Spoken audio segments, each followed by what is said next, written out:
Nagpapakain ng aso si Tita Rita nang dumating si Jeline sa bahay nito na napakalungkot ang mukha. May problema raw kaya pinapasok ito ng matanda sa study.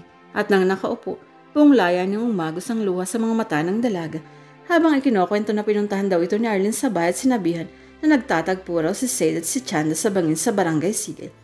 Dapat hindi ka muna niniwala kay Arlene. Wala namang ginawa ang babaeng yun kundi ambisyonin si Sade. Baka gawa-gawa lang niya yun. Tita, nararamdaman ko talagang may nagbago na kay Sade. Hindi na siya tulad ng dati. Hindi na siya karinyoso. Palagi pang nawawala sa sarili. Hindi nga tumatawag eh. Natahimik ang matandang babae. Tumayo siya at niyakap si Jeline. Everything changed when Chanda came. Iyak ni Jeline. Hindi ka dapat ma-insecure sa isang musikera lang. Payo ni Rita. Hindi talaga gusto ni Rita si Chanda na iyon. Unang kita pa lang niya dito. Nung nasakluban ito ng tuba si Sade, hindi siya magpapatalo ni Jeline. Ayusin mo ang sarili mo at pupuntahan natin sila. Nagpatid sila sa boarding house ni Yolanda. Wala raw si Chanda roon. Nasa bahay raw ni Miss Melisana. Pumunta sila sa tahanan ng maestra. Hinanap muna ni Rita ang maestra. Wala rin doon. Pumasok siya sa gate at pinatawag sina Chanda at Arlene na nakausap na bata. Lumabas naman ang bahay ang dalawang babae at hinarap sila. May gusto lang akong tanungin. Humarap siya kay Chanda. Ano yung sinabi ni Arlene kay Jeline na nilalandi mo raw ang pamangkin kong si Sade? Hindi nakasagot si Chanda. Tungin ito ng masama kay Arlene. O ba't di ka makasagot? Totoo ba? Binigyan niya ng masamang titig ang babae. Tingin niyo ba siseryosohin kayo ng pamangkin ko? Nag-i-ilusyon kayo. Ikumpara niyo nga ang sarili niyo kay Jeline. Si Jeline mataas ang pinag-aralan at galing sa buena pamilya.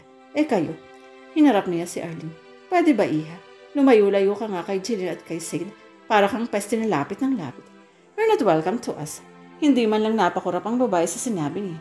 Taas na itong nakipagtitigan sa kanya.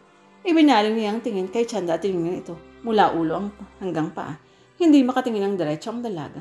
Napayoko pa ito ng ulo. I don't trust you. I think you're nothing but a pretty gold digger. At tumingin siya kay Jeline. May sasabihin ka iya. Tapos na ako. Baka may gusto kang idagdag. Matagal bago napabuka ng bibig ang bitbit niyang dalaga. Huwag kayong mga lantari ng hindi sa inyo. At iniwan nila ang lugar. Pagkalis ng matandang babae, luka-luka at ni Jeline, lumakad na pauwi si Chanda sa kanyang boarding house at saka tinawagan si Colosette. Halos hindi siya makapagsalita dahil sa sama ng loob at sa luha at sipon na tumutulog. Tahimik lang na nakinig ang stepmom sa kwento niya kung paano siya minilit ng tiyahin ni Sade. Tahan na baby, I'll be there in an hour. At hindi nga nagtagal ay huminto ang pulang beetle sa harap ng boarding house niya. Mukhang naalala ni Aling Yolanda si Cosette pagkakita nito sa bagong dating. Mami, tinakbo niya ang ina-inahan at nagyakapan sila. How's my baby? You're so mean. Parang napapahuluhan na naman siya. Pero niratrat siya ni Cosette. Wala kang mapapala sa iyak-iyak na yan. Puntahan natin ang lukarit na Rita na yan. Gyera na ito kapag ganitong gigil na gigil man lusob si Cosette. Sumakay sila sa pulang beetle at dumiretso sa bahay ni Rita. Isang katulong na nasa hardin ang itunusan ni Cosette. Napasabalabasin si Rita dahil gustong kausapin. Hindi nagtagal ay lumabas nga ang matanda suot ang mahabang puting bestida na sumasayaw kapag nililipad ng hangin. Natigil sa pagrampa si Rita nang makilalang matangkad na babae na naghihintay rito sa labas ng gate. Pero agad din itong nakabawi at dumiretso ng lakad para makalapit sa kanya. I can't believe it, Rita. Umpisa ni Cosette na nakataas ang kilay. 30 years mahigpit na ang dumaan pero wala ka pa rin passion sense. Anong kailangan mo? Tanong ni Rita sa maliit na boses. Mukhang kilala nito ang ugali ni Cosette kaya nagdadalawang isip na magtaray. Anong sinabi mo sa anak ko? Anak? Napatingin sa kanya. Pabalik kay Cosette. Yes, dear. Parang uwak na dahan-dahang lumasipit si Cosette kay Rita. Ugali na yata nitong takutin ang matanda noon. Tinawag mo daw gold digger ang anak ko. Hindi sumagot ang hinahamon. Tingin mo, Rita, sino ang mas masahol? Ang mga gold diggers ba? Ang babaeng kailangan pang bumili ng lalaki para magkaroon ng asawa. Kilala mo ang tinutukoy ko. Mukhang hindi alam ni Rita ang sasabihin. Kailangan nito ng kakampi. At least kaming mga gold diggers, kami ang nilalapitan ng lalaki. Kayo ang lumalapit at bumibili. Wala kang karapatang pagsalitaan ako ng ganyan sa pamamahay ko. Sagot ni Rita. Mukhang nakaipon ito ng lakas ng loob. Anong pamamahay? We're standing on a public stick, Rita.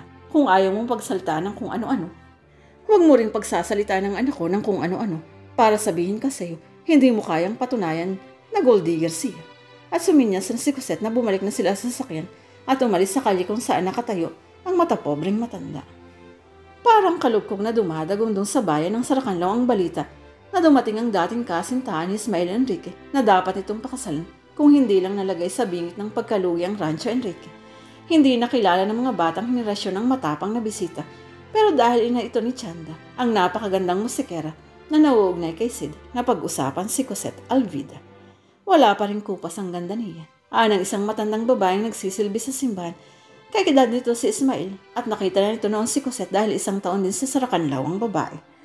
Pansinin dahil matangkad, maganda at napakatapang ng personalidad. Wala si Lila kung pisikal na kaanyo lang ang pag-uusapan. Mas mukhang mabait nga lang tingnan ng anak ng dating gobernador. Ang matandang tauhan ng rancho ay abala rin sa pagchichismisan. Hindi nila akalain na pagkatapos ng mahabang panahon ay babalik si Cosette Alvida sa Saracanlaw.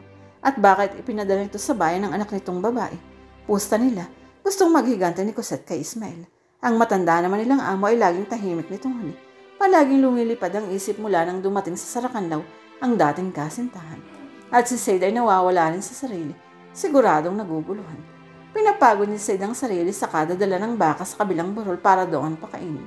Hindi nila pinapipirma sa isang burol ang baka para maiwasan ang pagdami ng bakterya sa damo.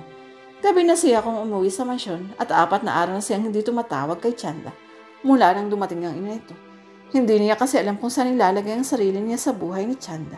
Baka nga totoo ang sinasabi ng mga tao na gusto lang maghiganti ng mag-ina. Pag-uwi niya sa mansyon ay naroon uli ang mga amiga ng mama niya at ng kanyang tita Rita para magchismisan tungkol kay Cosette at Chanda. Doon siya dumaan sa kusina dahil ayaw niyang makasalubong sino man sa mga ito. Naiirita siya sa mga tinginan. Kumakain siya sa kusina nang lumapit ang kanyang tita Rita. Hay nako Said, dapat kampihan mo ang mama mo sa pinagdadaanan niya sa ngayon. Alam mo naman ang ugali ng papa mo. Napakunot siya ng ano. Ano naman ba ang ginawa ni papa? Hindi na ngayon bumababa ng bukirin. Nandito si Cosette, so ano pa ang dapat i-expect? Hindi pa nangyayari. Chinichismis nyo na. Sige, magkampihan kayo. Nalaso na ng Chanda na yun ang utak mo. Mali ang sumagot ng masama sa matanda, kaya tumahimik na lang siya. Bakit ba kasi anak pa ng dating kasintahan ng papa niya si Chanda? At sa lahat ng dating kasintahan ay Cosette Alvida pa. Narinig niya ilang beses ang pangalang iyon mula sa kanilang mga tauhan. Si Cosette daw ang true love ni Ismael at dahil nga lalagay sa alanganin ang rancho, dahil nagkasunod-sunod ang problema sa pera at sa lupang nirerentahan nila, pinili ng papa niya na pakasalan ng mama niya. Noong una ay hindi rin siya komportado rin parang marriage for convenience ang nangyari sa mga magulang. Pero habang lumalaki ay nasanay na rin siya. Sa ganun na iyon, ano ang magagawa niya? Kung pa namang pinupuno ng mga magulang niya ang kani-kaniyang mga responsibilidad sa kanya. Kaya imbis na magreklamo ay tanggapin na lang niya kung ano ang naitapon sa kanya. Kung ikukumpara nga ang buhay niya sa iba ay masyado na siyang nabiyayaan. Hindi naman patas kung lahat na lang ng buhay niya ay maganda. Ayaw nang bitiwan halos ni Chanda ang cellphone sa kahihintay ng text ni Sid. Baka kasi ma-brainwash na yun ng mga tao kaya hindi nagpapatext. Siguradong iisipin din ito na iniisip ng mga tao na gumaganti lang siya para sa kanyang ina-inahan. Oo nga, gusto nga nilang gumanti pero hindi naman sila sobrang seryoso. O ba't sang kilo na naman yung nguso mo? Tanong ng kanyang mami Cosette. Hindi pa rin kasi siya nagte-text. Naku Neng, huwag ka na mag-expect. Hindi na magte-text. Uuwi na tayo sa Pasig. Bibigyan na kita ng panggasto sa Asian trip niyo. Tinapon niya ang katawan sa cam.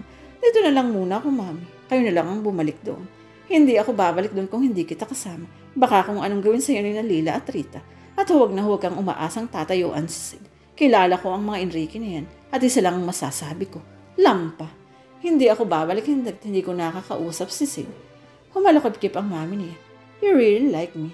When I was your age. Napakatanga. Sasagot sana siya para depensar ng sarili nang kumatok sa kanilang pintuan si Aling Yolanda. Gusto raw silang makausap ni Lila and Enrique sa ibaba. Nagkatingin na sila ng mami niya at sabay silang bumaba. Hindi niya akalain na ilang suburan pala ang mararanasan ni Rito sa Saracanlaw. Doon sa mariposang sopa nakaupo si Lila at Rita. What brought you here, Lila? Kaswal na tanong ni Cosette. Ako nga sana ang magtatanong niya ang Cosette. Why are you here? Wala naman siguro masama kung may bisita ako dito, diba? Sa seryosong boses ay nagsalita si Lila. Tahimik na ang buhay namin. Huwag mo nang guluhin.